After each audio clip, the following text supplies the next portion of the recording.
루이 사하가 손흥민 선수의 토트넘 호스퍼를 주목해야 하는 팀으로 꼽았습니다. 영국 풋볼 런던은 맨체스터 유나이티드와 토트넘 호스퍼에서 활약했던 루이 사하는 토트넘이 이번 시즌 주목할 만한 팀이라고 주장했다라고 전했습니다. 2021-2022 시즌 프리미어리그에서만 23골을 몰아치며 득점왕을 차지한 손흥민의 활약으로 4위로 시즌을 마치며 유럽 축구연맹 챔피언스리그 진출 티켓을 손에 거머쥔 토트넘은 이번 여름 이적 시장에서 무서운 행보를 보이고 있습니다. 이적 시장 시작과 함께 이반 페리시치, 프레이저 포스터 골키퍼를 영입하더니 곧이어 2부 비수마를 품에 안으며 중원을 강화했고 현재 2부 리그 최고의 윙백으로 알려진 제드 스펜스 영입을 노리고 있을 정도입니다. 이에 사하는 토트넘을 다가오는 시즌 프리미어리그에서 마법을 일으킬 수 있는 팀으로 꼽았습니다. 그러나 이번 손흥민 선수의 오랜 버시자 토트넘의 큰 힘인 크리스티안 에릭과 토트넘의 마음이 엇갈렸습니다. 영국 익스프레스는 맨체스터 유나이티드는 에릭센에게 퇴짜 맞았다. 그는 친정팀 토트넘 복귀 혹은 브렌트포드 잔류를 통해 런던에 머물기를 원한다. 곧 전했습니다. 에릭센은 최근 심장병을 이겨내고 기적적으로 축구계에 복귀했습니다.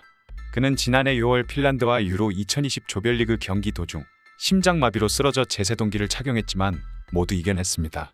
에릭센은 지난 1월 브렌트포드와 6개월 계약을 맺은 뒤 우려와 달리 11경기에서 한 골 4도움을 기록하며 실력을 뽐냈습니다. 에릭센이 건재함을 과시하자 여러 구단이 관심을 보였는데요. 토트넘과 맨체스터 유나이티드는 물론이고 브렌트포드 역시 그와 재계약을 원했습니다. 이달 말 브렌트포드와 계약이 끝나는 에릭센은 다음 행선지를 고민하고 있습니다. 우선 맨유는 에릭센의 행선지 후보에서 탈락한 것으로 보입니다. 매체에 따르면 에릭센은 맨유의 계약을 받았음에도 런던에 남기를 원하고 있는데요. 그는 어려울 때 손을 내밀어준 브렌트포드와 재계약 혹은 토트넘 재입단 중 하나를 고를 것으로 보입니다. 그러나 에릭센과 달리 토트넘은 그와 재결합에 큰 관심이 없습니다. 영국 풋볼 런던에 따르면 토트넘은 올여름 에릭센 복귀를 추진하지 않고 있는 것으로 알려졌습니다. 안토니오 콘테 감독은 에릭센과 다시 일하게 된다면 환상적일 것이라 밝힌 바 있지만 토트넘은 돌연 에릭센 영입에서 손을 뗐습니다. 현재 에릭센은 덴마크 국가대표팀 일정을 마치고 휴가를 보내고 있습니다. 그는 아직 결정을 내리지 않았으나 곧 토트넘 복귀와 브렌트포드 재계약 중 하나를 선택할 전입니다. 풋볼 런던에 따르면 사하는 토트넘은 안토니오 콘테 감독과 함께 마법 같은 일들을 해낼 수 있다. 프리미어리그는 다른 리그들과 차별화된 리그지만 해리 케인과 손흥민은 무서운 공격수이며 토트넘의 수비 역시 탄탄하다. 프리미어리그는 가장 우승하기 어려운 대회 중 하나이기 때문에 다음 시즌 타이틀을 따낼 수 있느냐가 토트넘의 가장 큰 과제라고 덧붙였습니다. 손흥민 선수의 평가는 여기서 끝이 아니었습니다. 호날두를 능가했다는 평도 나오고 있는데요. 손흥민 선수가 2년 연속 프리미어리그 득점왕 등극을 정조준합니다. 영국 더 풋볼 페이스풀은 2022-2023 시즌 PL 득점왕 유력 후보 5명을 선정했습니다. 손흥민은 4위에 이름을 올렸습니다. 그는 지난 시즌 23골을 터뜨리며 모하메드 살라와 함께 공동 득점왕에 올랐습니다. 매체는 손흥민과 살라는 다시 한번 득점왕 경쟁을 펼칠 것이다. 그는 해리 케인과 함께 엘리트 듀오로 토트넘에 남았다며 손흥민을 4번째 후보로 뽑았습니다. 이는 크리스티아노 호날두보다 한 단계 높은 순위입니다. 매체는 발롱도르 5회 수상에 빛나는 호날두는 지난 시즌 18골을 터뜨렸다. 그는 여전히 뛰어난 골잡이라면서도 그를 손흥민보다 낮은 5위에 위치시켰습니다. 득점왕 후보 1순위는 PL 데뷔를 준비 중인 괴물 공격수 엘링 홀란드의 차지였습니다. 킬리안 음바페와 함께 차세대 발롱도르 후보로 인정받은 홀란드는 올여름 맨시티에 합류했습니다.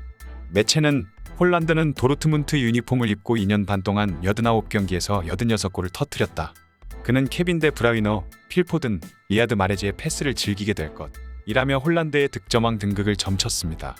홀란드의 뒤로는 살라와 케인이 이름을 올렸습니다. 매체는 살라는 지난 5시즌 동안 20골 이상씩 터뜨렸다. 다르윈 누네스의 합류는 그를 더 불타게 할 것이다. 이미 3번이나 득점왕을 차지한 케인 역시 유력 후보라며 살라와 케인을 각각 2위와 3위로 선정했습니다. 이러한 손흥민 선수에 관한 좋은 소식 외에도 황당한 소식도 들리고 있습니다.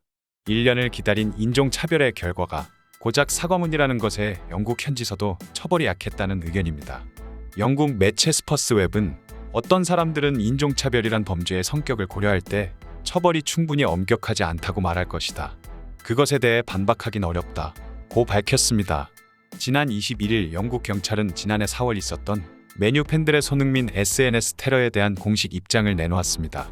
손흥민은 토트넘과 맨유의 2020-2021 잉글리시 프리미어리그 31라운드 경기에서 스칸 맥토미니의 팔에 얼굴을 맞아 쓰러졌습니다.